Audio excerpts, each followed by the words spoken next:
You got the boys with the toys in the basement making noise.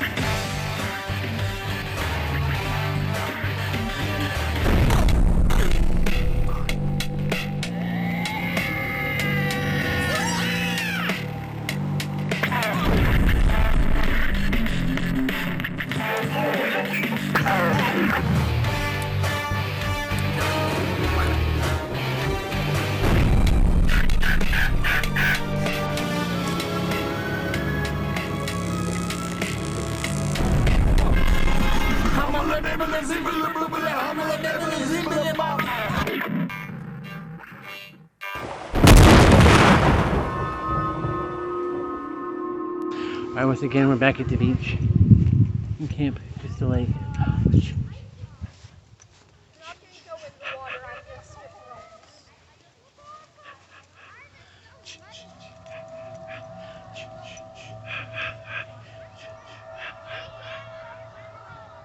Actually, they're up there. They're just waiting.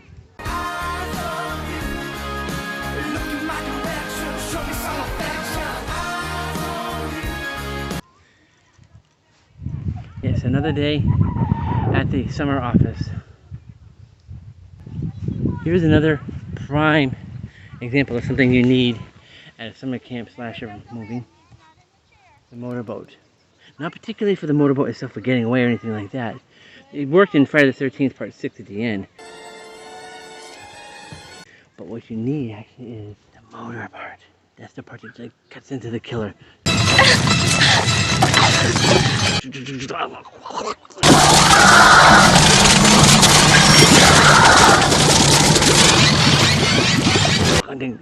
The underwater killer who tries to come up. Yes. This is quite a hodgepodge of an episode, but it's true.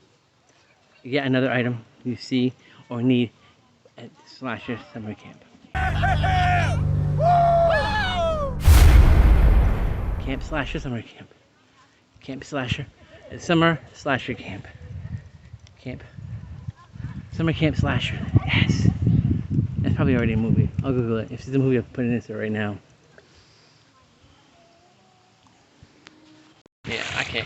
Yeah, I don't even recall how many days the camp has spent so far. But here is the back end of it all. Yes. I'm in the murky stuff here. At the end of the rope, this is where the gross water is. You don't really want to walk in this too much. The bird and Rachel swim! Come on!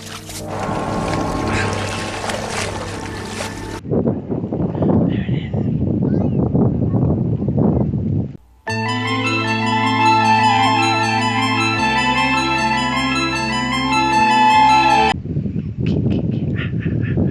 This is where the end of the movie would come back. Like, the last girl would come running down here to get to the boat to try to get away, to get across the lake to get away from the killer. This is where that would happen.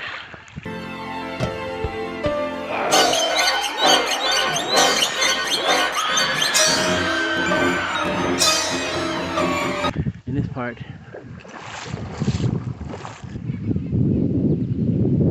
yeah, like this is where this would happen. This would be like real 4 or 5 stuff. Yeah.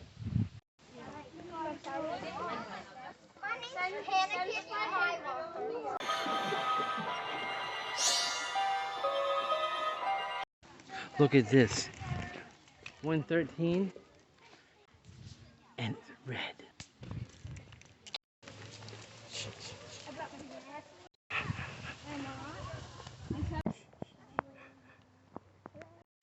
It seems he survived another day at the pond in this camp. It's a great way to break up the day.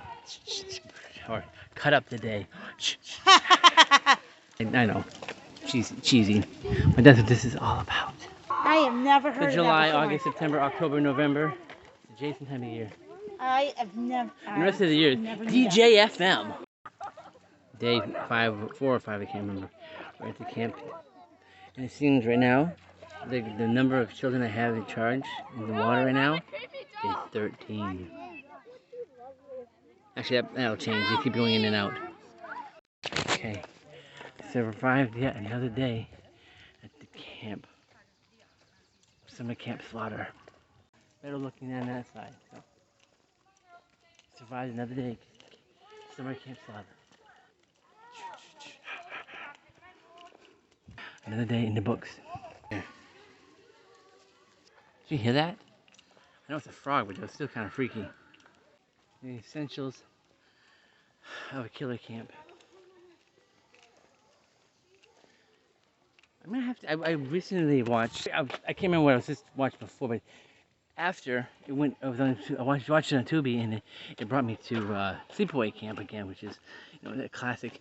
And I forgot how campy good parts 2 and 3 were.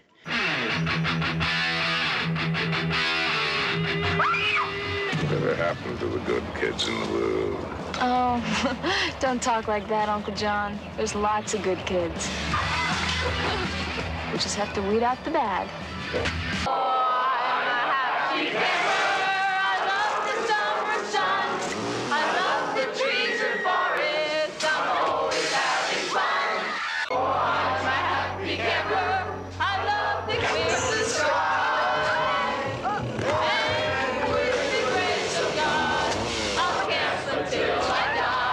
Good night, campers. Even though they changed Angela and they changed the whole premise of the whole thing, there's just something kind of campy magical about those. I'm gonna have to revisit those.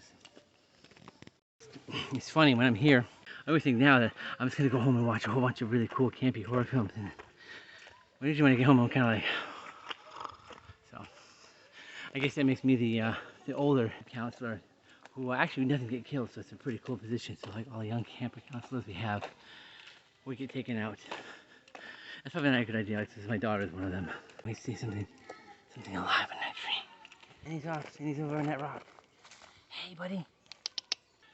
Killer Camp Essentials. And of course we got the classic baseball diamond. That's important to every camp killer story, because that's usually when the antagonist first comes across the bully jock. It kind of sets up the red herring of who's gonna kill who. Come on, Ricky, babe. Save me my ups. Hey, big man! You and your boys want to place a little wager while the game is still closed? What do you have in mind, asswipe? Classically shown in the original Sleepaway Camp. I'm heading into the water, deeply into the water. Oh my gosh, something's happening around me. Oh no, it's just my bathing suit. There it is. I'm up to my waist. Officially, a lifeguard will protect me, so I'm under the supervision of trained professionals, 2 of them. Hot sand till sunset. This is about the depth of water that get in the boat and they come back up.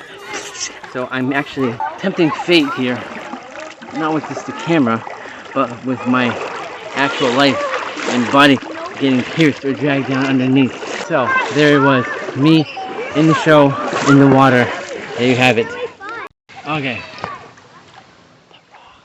This is the barrier. This is the end of the line. This is usually a safe spot, but not always. Okay, this study into the essentials of summer camp slashers continues. This is the sitting alone by the camp. Once again, 2 of the counselors have wandered far behind the group. It's the end of week 4. Oh my. You know, 2 more to go. we play by the rules of slasher summer camp most of the time. But some of the times I did test the fate. Good. Spoiler alert, I wasn't killed. Oh. Yet. And at the rock. Me by the waterside. Whoa! Water.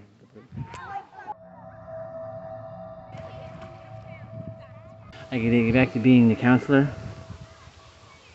Camp counselor. They're the ones that usually make it to the end of the movie and discover all the bodies and you're like, ah! So I gotta go do that. But in real life. Once again, I found myself at the end with the love interest of this movie.